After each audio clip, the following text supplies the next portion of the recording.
everybody, welcome to my channel. I'm Chuck, and today I thought it would be fun to do a first time listening of Yes, the Ice Bridge. And I can't lie, this would be actually my third time, but I've never listened to it all the way through yet. That's because I am a very biased Yes fan. I have been listening to Yes for 43 years, and there's a little backstory we probably should go through before we get to the video. Especially younger kids. Oh no, here we go. We got to listen to a tale, and I used to be the same way when I was young, man. Just shut up and play the guitar. But I'll tell you, the backstory on this it's pretty cool. I started listening to Yes, and it was in 1973 for me. If you asked me my very first Yes song, I was thinking about the very first Yes song I heard. I can't 100% say if my first Yes song was from one of my brothers, Rockin' and Rollin'. When that would have been the time close to the edge, it would have been the last album that would have been out. But I remember my very first Yes album that I owned. It was, I believe, a Christmas gift for me, and it was Yes songs, and that literally changed my life. If everybody's a Yes fan out there, you'll all remember, the moment that you heard that Yes album, Yes song, and most people that say there's a Yes song that changed their life musically. It would have been, the Siberian Contour would have had to have been one of the first songs off of Yes songs. But the magic of Yes was, who's in the band, as much as what they're playing, what they're performing, what they're singing, but the actual person in the band. And that's why Yes has always been so successful as Yes, versus when they all went out and did all their little solo things, which were all great in their own right. Fantastic, outstanding, but they didn't get the big impact that the band Yes draws in the massive crowds to the arena. Nobody wants to go see these solo artists in a massive arena. We go to the little pubs to see them, which is even better because we're sitting closer. It's more personal experience. It's fantastic. But the big arenas, it takes a band, and Yes had a fantastic lineup. And as I remember learning Yes music, of course you hear that staple voice, Jon Anderson. But the presence of Jon Anderson in that voice is what made Yes great. To skip ahead to today, and I'm going to go back to Steve Howe. That's where Steve Howe has lost it. It's all about money, power, who wants this and that. But they've forgotten the true roots, that it's the person behind the voice. And that's been lost because Yes now on the Ice Bridge, and we'll get to that later, but that is a voice. And when last time I saw Yes, all I'm thinking about is I'm hearing my favorite Yes song in the world, Revealing Science of God. It's not Jon Anderson singing, so instead of me enjoying the concert, all I'm thinking about, Jon Anderson is not here. So going back to when I first started listening to Yes, the voice was Jon Anderson, was magical. And the bass player, I knew it was Chris Squire, but I hadn't really, gotten focused on all the different bass players of the world yet. That came later, 14, 15 years old. I was 13 listening to Yes. And one thing that I remember was, all of a sudden I realized that all these fantastic parts that were so intricate and so hard to, if you were playing this, they were hard to play, and all these different sounds, I go, oh my God, that's not a keyboard player, that's a guitar That's a guitar player playing what I would say is as hard to play as keyboards. I would say, in a way, keyboards was harder to play. I may be wrong because you're using two different hands playing two different things. And all of a sudden, this guy on a guitar is playing in the style of a keyboard, playing two different things and all these sounds and all these notes. I was like, oh my God, this guy is a maestro. Whoever is playing who's playing the guitar? You open up the album cover, Steve Howe. Steve Howe playing guitar. Oh my God, this is.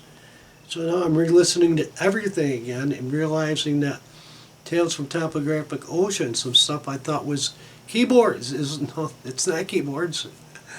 That's the man on guitar. This guy just blows everything away. He's fantastic. And then Rick Wakeman. How can you ask for any better keyboard player in the world? Rick Wakeman. He's just phenomenal on the keyboard. He can play whatever is laid out in front of him, and it's just a magical experience growing up with Yes. Jon Anderson, Steve Howe wrote Tales from Topographic Oceans in the middle of the night. They put all these pieces together, this masterworks, and then brought in the drums and keyboards and the bass and worked everything out. And they go to Tormato, going for the one. Another masterpieces on it. Awaken, Wonder Stories, going for the one. You know, it's what made Yes so exciting, is you never knew what to expect. They never give you an example. Boston came out with a great album. The second album was like taking the first album and just remixing the tracks backwards. It's like all the exact same sounds, all the exact same guitar. It's like, you know, and that was nothing to me. It's like, okay, that's going on the back burner. I'm glad I didn't buy it. Their third album, the same thing. But with Yes, Pink Floyd is another good example. You didn't know what to expect. Every album different, from Dark Side of the Moon to Wish You Were Here to Animals. All fantastically cut in all this difference. Yes was the same way, but they could probably mix it up a little bit different than Pink Floyd would do it by the album. And Yes did it by the album with Tales, but basically they would switch craziness on songs on the album. Awaken is so far different from going from the one, which is different from Parallels. That's what's great. You didn't know what to expect. I remember the first time I heard Wonder Stories on the radio. It's like chills. Wow, Yes, my favorite band in the world. It's on the radio, a hit radio station. This is awesome. I can't believe I'm hearing, you know, a different song besides Roundabout on the radio. And this song just, it set waves of magic and chills just ran through my body. I was like, oh my God, this song is so great. And you hear the keyboard and the guitars at the end. Magical. Starts out with the cymbals, one chord. Jon Anderson comes in singing beautifully, wondrously. Rick Wakeman has the new polyphonic synthesizer. Again, we grew up in the age where things were being invented. So we got the excitement of, oh my God, a new Yes album and a new keyboard. A polyphonic. What's a polyphonic? Well, it plays more than one note at a time versus a synthesizer to one note. Now we can play two notes at a time. Whoa. That's a whole new experience for us. So it was magical. And that's what I grew to know about Yes. And it's sad that there is a feud going on between the bands, because, don't get me wrong, but I consider the new Yes logo the fake Yes, versus when I saw Anderson, Rabin, and Wakeman. Again, you miss Steve Howe, but it's easier to replace, I think, Steve Howe than it is to replace Jon Anderson. and the bass player was fantastic, and the drummer was fantastic. And all of them smiled. They were all happy. I was like, am I at a Yes concert? We're supposed to be really serious musicians and playing real serious Yes music. We're not supposed to be running around the stage smiling and having fun. Rick, stop having so much fun. I've never seen Rick Wakeman smile so much in my life. I've got Yes songs. I've got Symphonic Yes. I've got the other Yes, Magnification. I've got a bunch of Yes videos. I've seen Yes talk. Everything. I've never seen Rick Wakeman usually sitting there. I don't know if he's had too many beers and, just mad that he can't get another beer out there or something, but he's never, I sort of say, like, smile. And look at Yes songs. You tell me if you can see Rick Wakeman smile on Yes songs anywhere, right? Symphonic Yes, he wasn't on it. Even the next, there was a couple other ones that I don't have them in front of me. I don't have a list of them. But, he was having so much fun on the Henderson Raven Wakeman tour. I was shocked that that there was so much energy of fun. Where when I've seen the Yes shows before, yeah, they'll smile and and all that, but to get a smile out of Steve Howe's like cracking an egg. I mean, Chris Squire literally has to walk over the stage and step on Steve's little rug that he has. He brings his little carpet from home and he stays in that area. He's concentrating on what he's playing, and there's no time for smiling to the end of the bow. That's one of my favorite parts of the Yes show is when Steve bows. I love that. I saved my camera phone just for that last ending bow scene. See if I can find it. Maybe I can post that. But yeah, Chris literally has to go and step on Steve's rug, be bopping along to get Steve to, oh, hi Chris. Okay, now back to playing. But I'm the same way when I play guitar.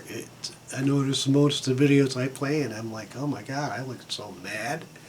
Well, one, I'm mad because it just took me 20 takes to get to this part. It's like, I gotta play this part again. That's one reason to get me from, but I got to learn to smile when I play. When I saw Van Halen, I thought they were, badass metal men. I never seen anybody have so much fun playing the guitar on stage as Eddie Van Halen. You couldn't get that guy to stop smiling. I was like, wow, this is, I didn't know you could have fun playing guitar. It's really cool. So back to the Ice Bridge. That's where I'm coming from as a Yes fan. When Steve Howe was out of the band and he went to Asia, I knew that when he was so upset that he wasn't in Yes anymore. This is hypothetical, okay? And I knew that if he ever had a chance to get the name of Yes again, he'll never ever leave it, ever. Because he was too upset that he was out of the band. It's kind of slipping me even what happened with Asia. What album was it after? God, we're going to have to go do research here. It would have been Relayer. Then after Relayer was what?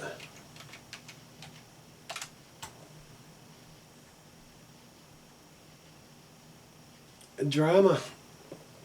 So let's see. Oh, that's right. They kicked Jon Anderson out of the band and Drama because he was singing too godly. And then they came back with... Okay, so they're not in order.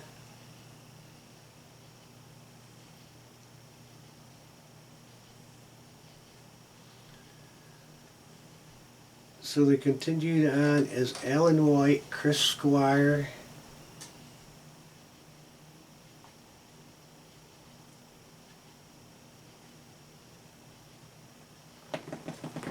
and Steve on drama.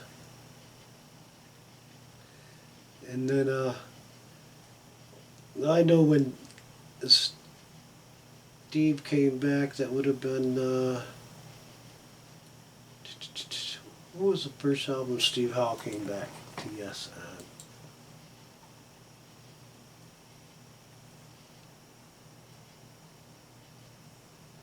Union Tour?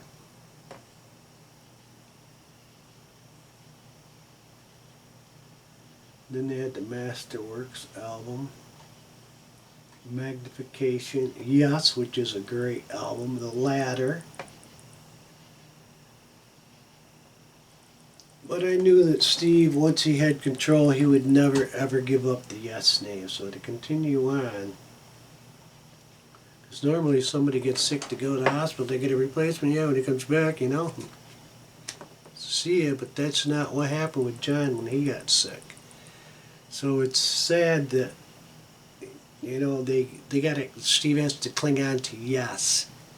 And since then, that to me has become the fake Yes. And Chris Squire should have stood up when he had a chance. And he should have stepped in and said, all right, I don't care what your little feud is between you and Jon. It's got to end. It's got to end here. We're not keeping another singer. Jon Anderson is the founder of Yes. So no matter what we got to do to keep the band together, that's what it's going to be. And Chris should have just stood on his laurels. But he just followed along, and the tour continued. And it's too bad that that happened because, yeah, normally you come back out of the hospital, okay, I'm better, I'm ready to sing again. Oh, no, you know, you lost your place. What? What do you mean? I'm the guy that started Yes. So here's Yes, the Icebergs. Does anybody out there think that Yes could have started on their very first album, Time and a Word, the Yes album, Yours Is No Disgrace, Close to the Edge? Does anybody out there think that Billy Sherwood could write the bass player, write the bass parts to those songs the way Chris Squire wrote them? So let me try to rephrase that. Let's say Chris Squire never was born. Billy Sherwood was born. He started a band with Jon Anderson. Does anybody out there think that that band would have had any of the songs written as they were? Well, maybe some of them because there was a guitar player, Peter. Is it, you know, so Chris Squire is not alive. He's never been born. And here comes the Yes album with Steve Howe. I would really love to hear what Billy Sherwood's version of Yours Is No Disgrace, Perpetual Change, Starship Trooper, and Seeing All Good People would be without Chris Squire ever been born. And he's got to think in his head, okay, what am I going to write for Yours Is No Disgrace? Here comes Close to the Edge. What's going to be my opening line for Close to the Edge? And it's a singer. Is there anybody that thinks the singer, what's his name? David Benoit. I love David Benoit. Does anybody think that the singer, if Jon Anderson never was born, could have just all of a sudden had a dream one day and come up with, I've seen all good people turn their heads each day. It's a magical chase. It's a magical chess game. Take a straight and stronger course. He's never been on the course. I've seen all good people never would have been written if Jon Anderson and Chris Squire never were born. And the new Yes that Steve thinks is the bomb with this singer singing, I don't think there would be one Yes song. There wouldn't have been the first, second, third album, Close to the Edge. There wouldn't have been Tales. There wouldn't have been Going for the One. None of these albums ever would have been created because the creation, the inspiration was Jon Anderson, Steve Howe, Chris Squire. Rick Wakeman, yes.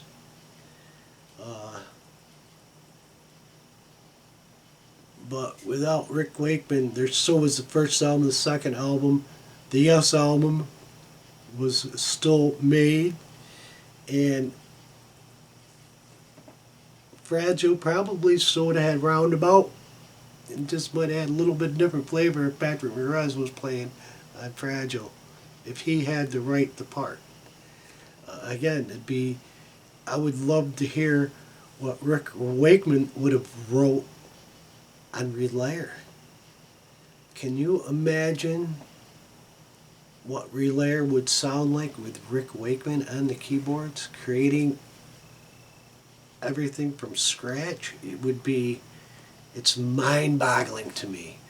What would Rick, I mean, he can't do it anymore. He's already heard it. If he played Relayer, he could create his own stuff and own songs, but in the back of his mind, he's gonna say, "Yep, Patrick Moraz played something." So he could easily forget his creation and follow something Patrick played. But it would be very interesting to hear that. I would rather hear that than what would Patrick Moraz have done on Tales from Topographic Oceans. I'm sure it would be great. Wonder's fantastic. But it wouldn't have been Rick Wakeman. And Jeff Downs was a great keyboard player. I've seen him with Asia and all that. But every time I've seen Jeff with Yes play back when I did see the drama tour, and I've seen him when he played on the Fragile tour, and he struggles with Rick's parts. Always struggling to catch up and play it. I think they had a better combination when Rick's son was playing keyboards. That was great. Also the Russian dude, he was fantastic. So they're trying to do the Ice Bridge, and I'm very biased as a Yes fan of the founding, why Yes, it's Yes. And I really believe Steve Howe should have just retired everything, or call it truthfully as it is, the Steve Howe Band. Without Jon Anderson and without Chris Squire, that's what made Yes music in the beginning. Steve Howe was not on the first two albums. There's not one member of Yes now that's an original founder. Steve thinks he is because he came in third, and he really is a founder guitar player. But just to abandon everybody else because he's so stuck up that he can't, it's all about money and power and names and everything else. I heard stories that Jon Anderson wanted to control this and that. Well, give it to him. Whatever. Little babies, you want the whole pie? There you go. Take it. What do you want us to do? Come on.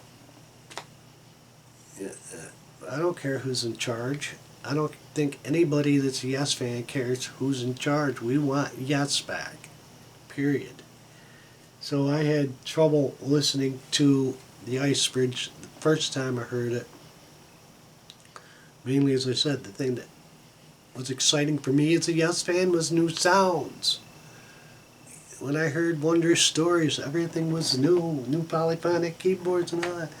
So I heard the Ice Bridge House, and here's a sound I've heard before 100,000,000,000 times in my life. It's a sound copied from Emerson, Lake and Palmer. What? Yes is copying a sound. This is not new. This is not a new, fresh sound I was expecting. Holy cow, what's going on here? And the bass starts ripping in, this heavy bass. It's like, whoa. I'll tolerate it for a minute, but what I noticed is it was the same riff over and over, and over and over and over. And it had a little bridge and back to the same part. It's like, oh my God, Chris Squire.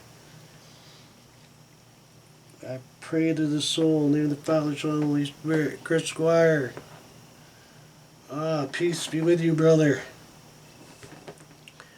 So that was kind of shocking. Then somebody that's not a founder starts singing like Jon Anderson's voice, and you gotta get the new direction, Steve, and all that. You need somebody to sing old Yes songs, fine, but on the new songs, let's go with somebody different. Let's do something different. Not somebody that's trying to sound like Jon Anderson, or now he's got to go in his mind and think, gee, should I write like Jon Anderson does for Yes, or should I write like myself? And I'm not really the true singer of the band, and I probably should step down and just, that way the spot's open and Jon Anderson could come back. But I'll give it a shot. Steve wants me to sing, and I think I like singing like Jon Anderson and performing, pretending I'm Jon Anderson on stage. So I'll write the new song. So again, here I'm sitting here being very, very biased, and I probably tuned off anybody that's even started to watch this video. But I am going to do a full run through of Yes, the Ice Bridge, and listen to it this time and try to expand my mind. Everybody says get over it. John's out. Get over it. Okay. Let me get over it. Let's do the Ice Bridge. It's going to say we're ready to go. Ready to go almost, but this one might require a kicker.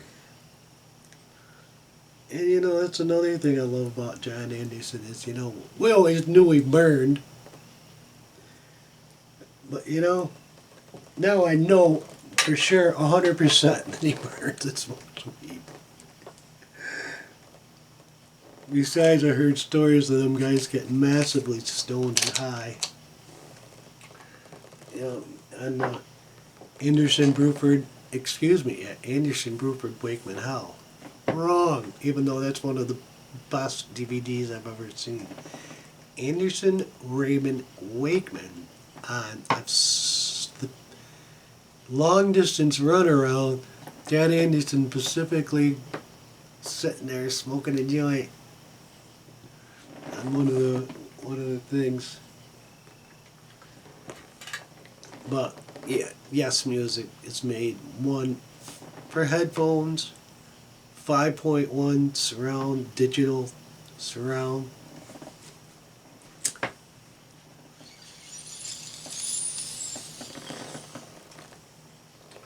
And it's made for getting high.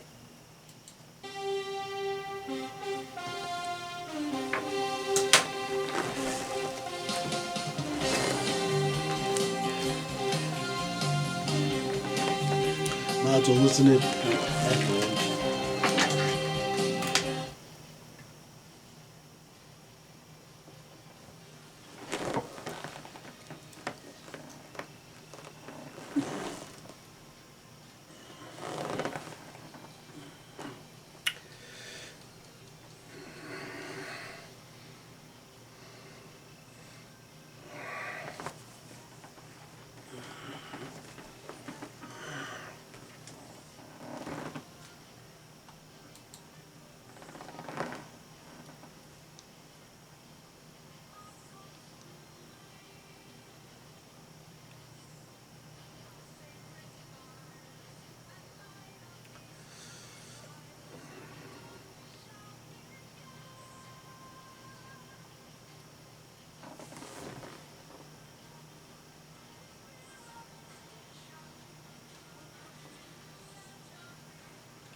Alright, we're going to give that another go.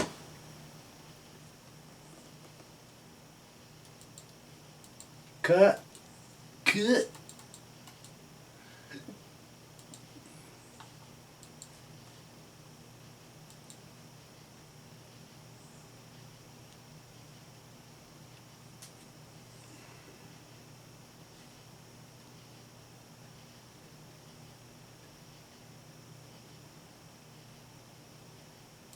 Okay, take two.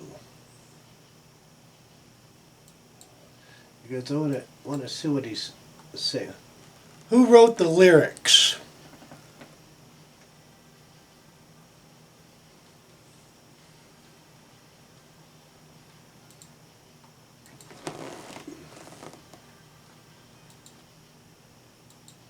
Who wrote the lyrics to this song?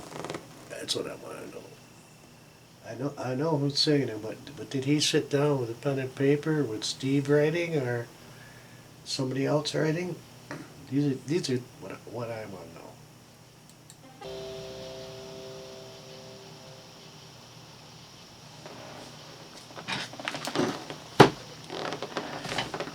My third time through the song, all the way through, watching the videos, listening to the lyrics, and listening to the content of the lyrics and everything else in the song for the third time. What I can say is, number one, sometimes the more you listen to a song, the more you like it. When I first heard In the Presence of on the Magnification tour, they hadn't even released the album yet, and here comes this song in concert, In the Presence of, and it was so simple on bass, I almost fell asleep.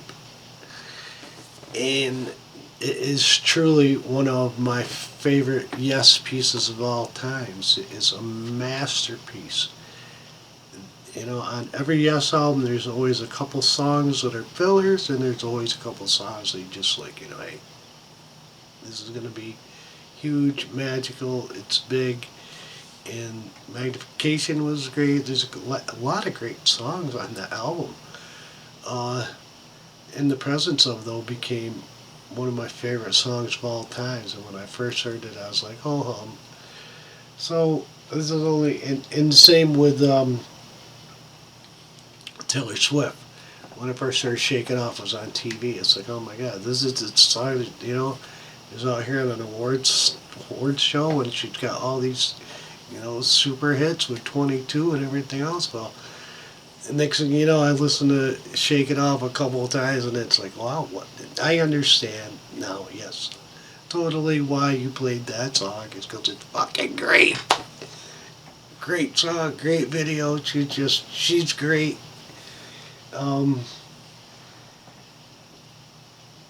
But to listen to, I got too sidetracked. In the Presence of, the same thing. After I heard it a few times, it's a great song. This song has not grown on me yet, being the third run through. I want to have one of my buddies do a first time listen, because he's not as biased as I am. I don't think he gives a shit if Jon Anderson's singing, David Benoit, David. I've never even taken the time to fully learn this new guy, Davidson or something, John Davidson. Or is it the other guy? I'm getting confused now. John Benoit, John Davidson. I may decide to learn the guy's name. The only way I would have accepted this new guy singing is if Jon Anderson had, unfortunately, God forbid, had passed away. There's no other excuse on God's planet that we need another singer. Unless Jon Anderson died. Doesn't need to be replaced. It's truly his band to start with. Steve, it's not your band. You came in third album. This is Jon's band. You've stolen it from him. And your little, you know, I want to have the Yes name. I got to have control.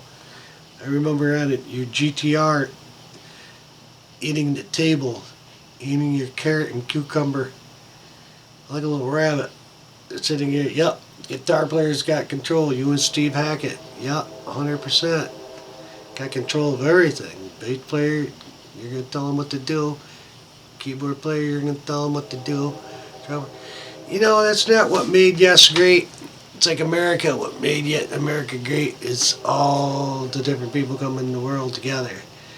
Say when Yes started, there was no, you know, Bill got his part.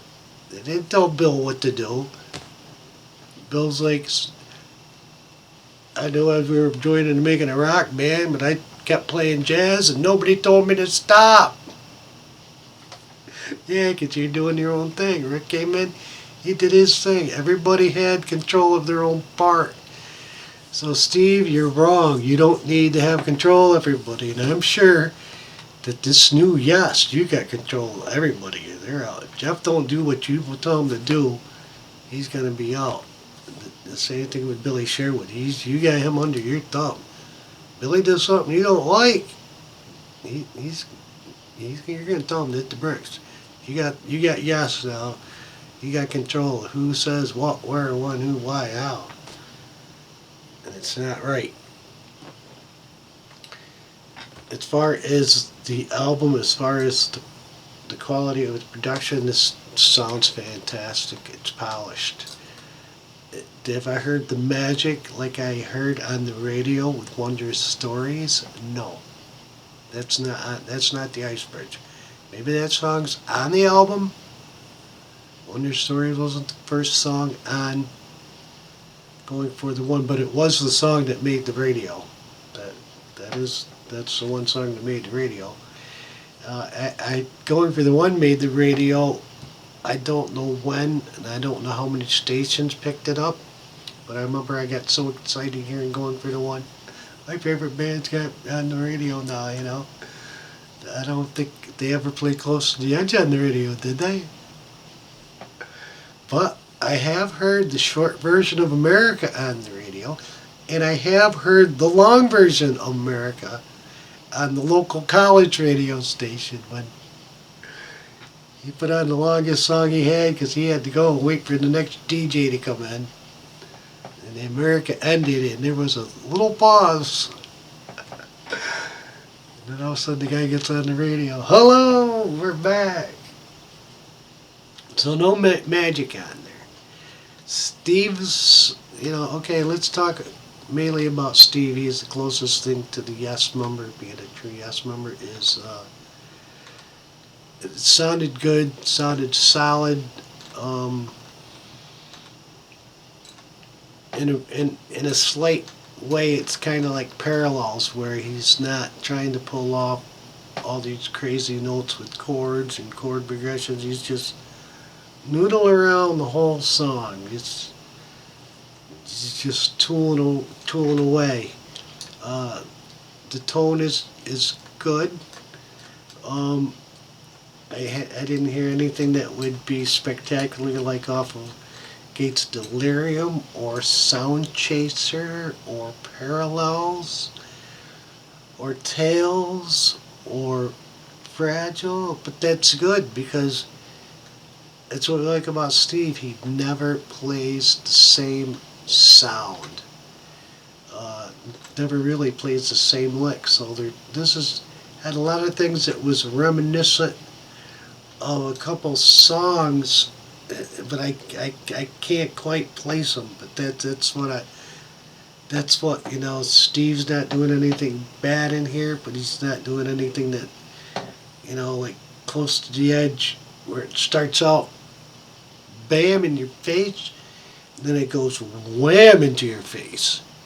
And bam, wham, bam, wham, 3 minutes of wham, bam. It's like, we're going to show you what Yes is right off the gate, like a quarter-mile funny car. Full throttle, 5,000 horsepower, nailed to the board. We're going to try to get to a 4-second time here. Next thing you know, Yes hits 3.5 seconds at 510 miles an hour. Bam. Close to the edge, right off the bat. None of that here. I'd say this is more like, they're talking about winter and ice bridges. I'd say, yeah, it's more like a steady cruise. Yeah, I'd say we're probably, on the a throughway heading to the Tundra up in Alaska. We're probably cruising about 65, 65, 75. Nice steady pace, Nothing too drastic.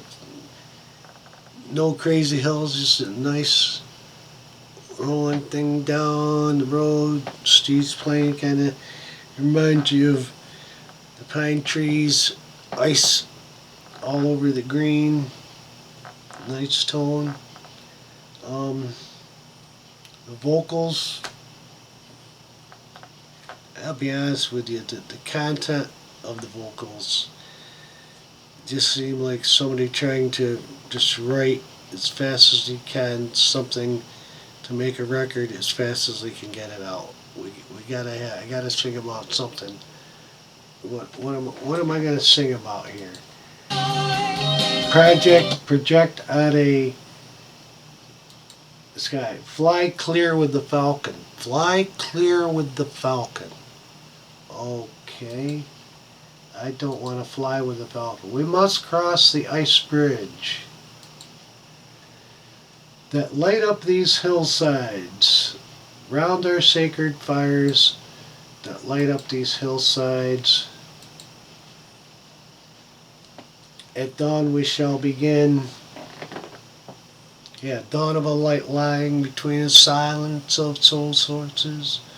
Is this guy trying to pull stuff off of tails? There shouldn't be any dawn here. With fear of extinction, we're pushed to the edge of the ice. The world has been going extinct since BC. I just don't get the content. The content. What are we trying to say here? Instinctive direction, cross to a drive to survive. All eyes to the east.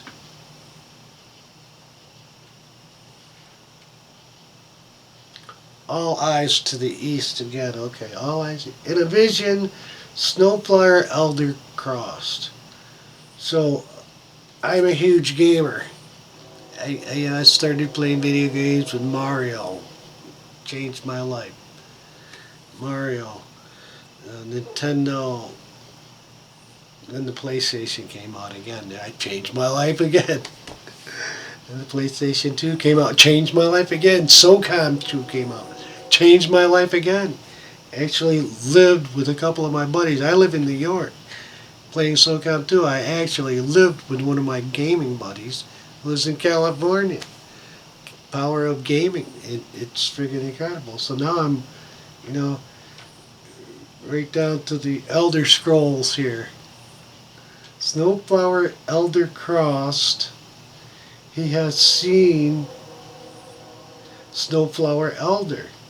He's walked forest green, all eyes to the east. So I am like totally lost in what these, what's going on in these lyrics. This isn't like, a seasoned witch could call you from the depths of your disgrace and rearrange your liver to a solid mental grace. Stand tribe to tribe. Now we just went from our Snowflower elder, where we are lords of the future. That's a heavy statement to say. True pillars of life.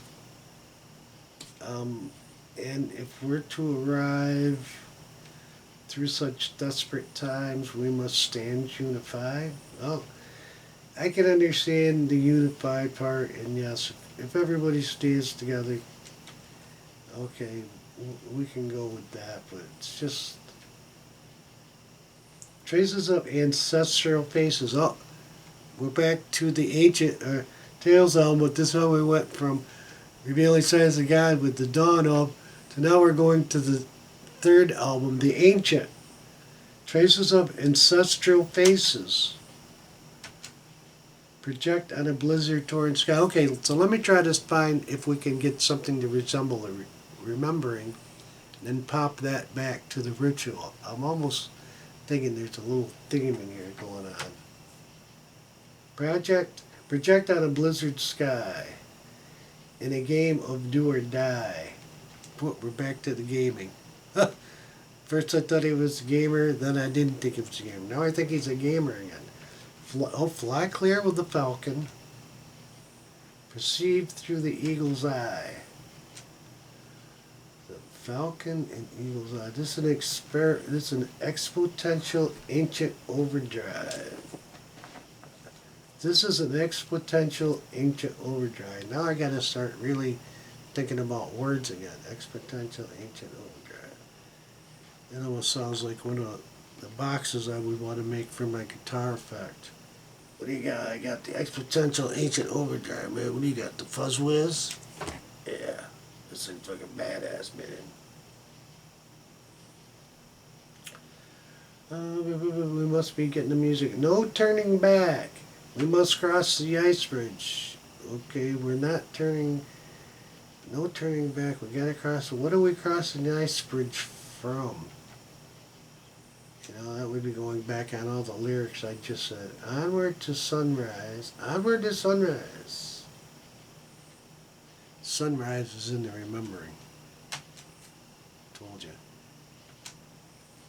So now all we gotta hit is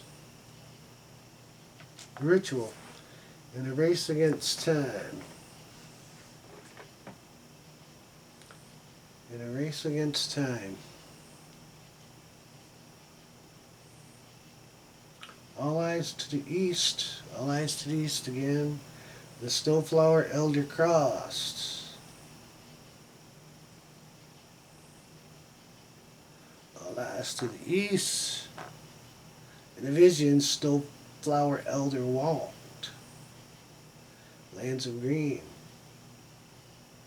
Eyes to the east. I thought the snowflower elder wanted to cross the ice bridge and not look back.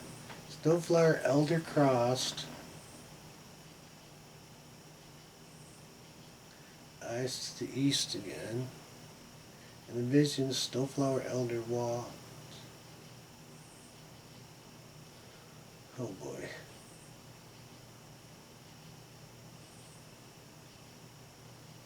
I just want to go back to going for the one. I'll be the roundabout. Long distance, run around.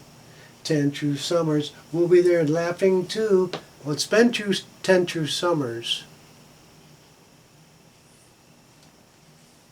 Rejoice forward out this feeling. 10 true summers long.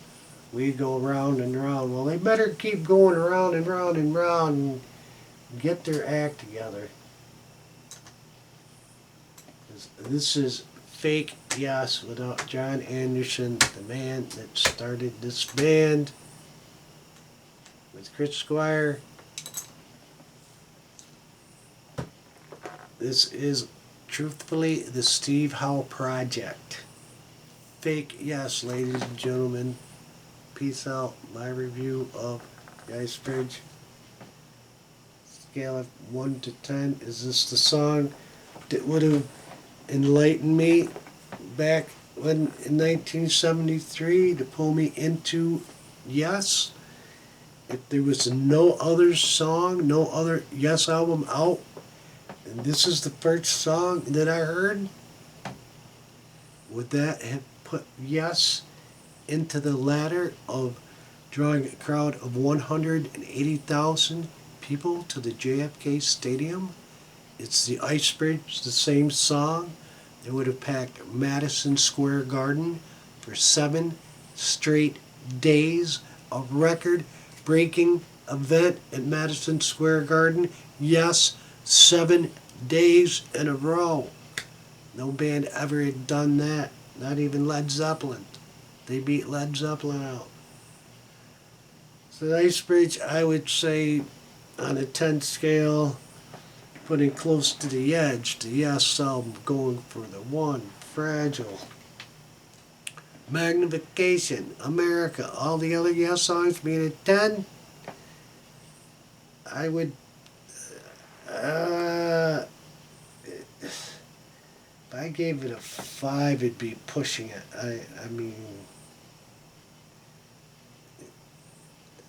I'm not gonna be a super bad guy. Steve Howe fan I am forever. I love Steve Howe. I'm going to give it a 5, and that's being very modest. I just lost my recording. Or my battery's dying. We gotta go. We give it a 5. Solid 5. 1 through 10. We got a 5 here.